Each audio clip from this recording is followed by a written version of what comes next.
Guys, welcome back to the Meta Beauty channel. I know I haven't been here in a while. Not intentional, but it's just life, right? Things happen, but I'm always grateful every time I have a moment to sit down and just share whatever's on my mind or whatever I feel in my heart to share. Today I am going to be doing a blood donation, so I just wanted to take a moment and share a few tips, nutrition strategies that we could keep in mind when we're gonna put our bodies through, I wouldn't say a vulnerable state, but it is, it is kind of like whenever there's blood involved, it is a more susceptible and vulnerable state. So I do want to share a few recommendations that I would have to promote a healthy blood donation and to make sure that you feel good before, during, and after the blood donation. So, what exactly are the benefits of donating blood? Now, number one, you get to save a life, and that's a great motivator. For me, I donating blood is something that I definitely aim to do regularly as I am willing and able to. It's not only helping other people's other people that are in need, but it's also a form of self-sacrifice. It's like, let me give this up. Let me give up my life to give someone more life. Let me give up my blood to give someone more health. It's such a beautiful feeling when we can sacrifice something that's personal to us, and nothing's more personal than our blood, and just give it up as an offering to somebody else. So that's one of my reasons why I do it. But there's also a lot of other benefits to it. Like just regenerating your blood cells. It's just so great. It's a purification and a cleansing of a body. And if you've donated blood before, they don't just take a little quart. Like they take like a whole pint. So it's a substantial amount. So yeah, it's very cleansing. It's very rejuvenating. It's very I would say restorative because it forces your body to build new blood cells. So there's definitely that pro of it. Another pro of it is if you haven't done it before, you actually get to find out like your blood type, and you get to find out a lot of different things about your blood and your body. And there's a rigorous screening you have to undergo before you can actually donate the blood. So that's always fun, learning more about your body and learning more about ways you can give back. Your blood type also reveals a lot of non-physical things about yourself. Like there's specific nutrients and diets for every blood type, so I would definitely look into that as well if you have the chance. But let me get on to some recommendations that I have for blood donations. Nutrition, let's get started right there because my first blood donation, I didn't really pay attention to it much. I just did it very blindly. I was just like, oh, I want to do this thing. Let me just do it. But it's really important to be intentional about it. And I would start with that. What's your intention for doing the blood donation? Why do you want to do it? And hold that in the forefront of your mind throughout the whole time. After your intention is set, make sure you cover your nutritional bases. And by that, I mean there's specific nutrients that get depleted when donating blood. And specifically, it's iron because that's tied to hemoglobin, in the red blood cells. Vitamin C is essential for iron absorption. So, right off the bat, I would literally cover your bases with that. You don't have to supplement. I did choose to in this case because I recently had low iron levels for whatever reason. And being a female too, like our cycle can affect this, so you want to make sure you're in tune with your cycle as well if you're a female. But some iron-rich food sources are like beans, nuts and seeds, beef, any organ meats. You want to get that in. I'm planning to have a very rich iron-rich meal after my donation today. So yeah, vitamin C sources, any citrusy fruits, leafy greens, Orange juice, oranges. Um, I'm not opposed to orange juice at all. I think it's great, especially for vitamin C. I would be careful with the sugar though, because you don't want to drink juice to get the vitamin C and then kind of do like a knockoff for like sugar, which does cause inflammation. So I would just be cautious of the sugar. If possible, get freshly squeezed orange juice or just eat an orange. It's not as concentrated as orange juice, but anything counts. And the bioavailability of nutrient rich food sources, like actually eating the foods that contain the vitamins and minerals that you're looking for, is huge because the body can absorb it more easily. I would always opt for liquid supplementation if possible. It just makes it so much easier on your body and so much easier for the cells to just absorb. So yeah.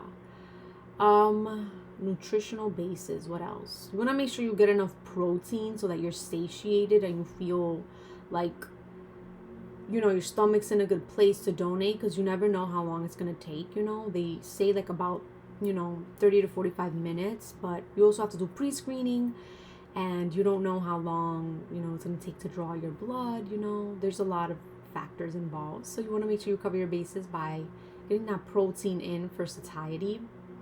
Carbs are good. You want a moderate source of carbs, not too much, because you want to make sure you have optimal blood sugar levels throughout. So make sure that's consistent throughout the day. Don't have too much.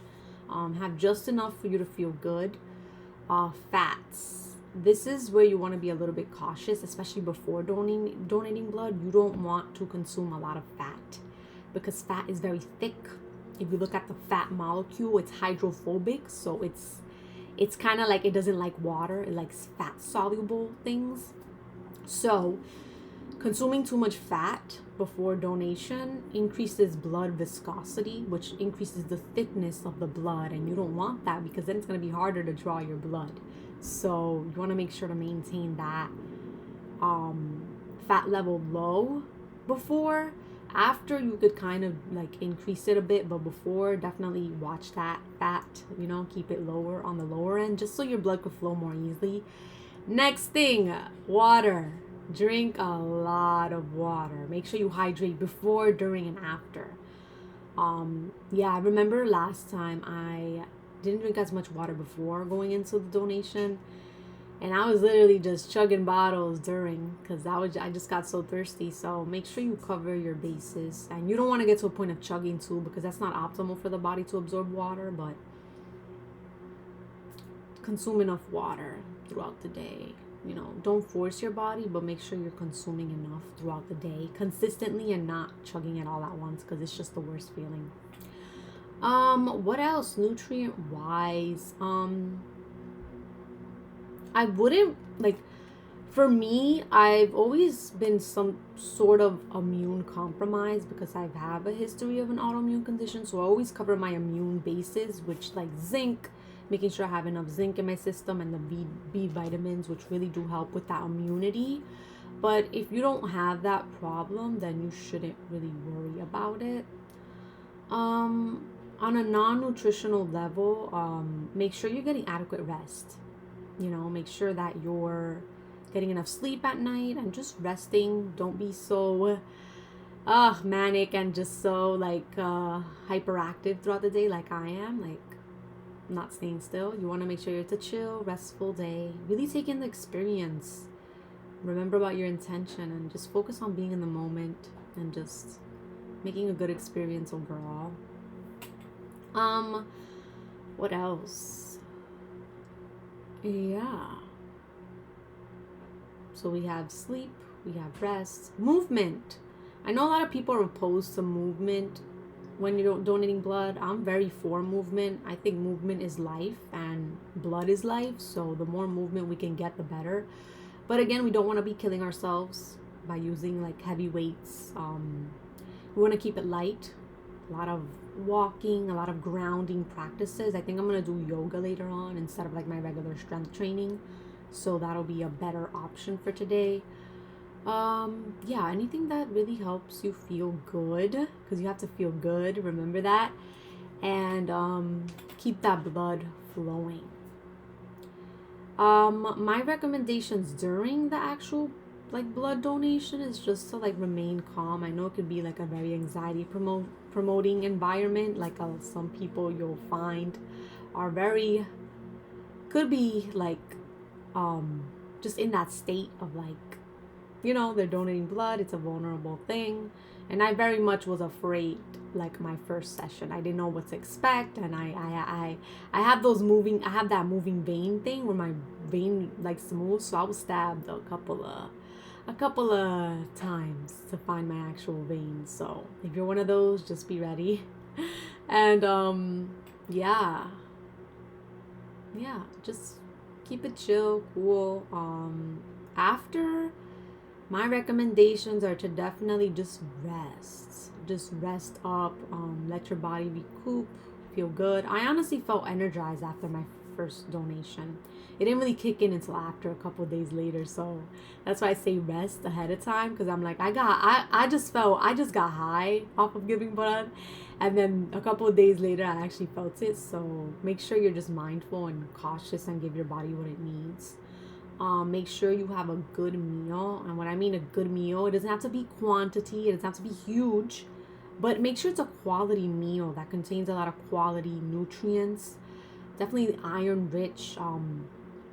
A beef burger would not do you bad at all. So I think I might opt for that version today. Um, yeah, yeah.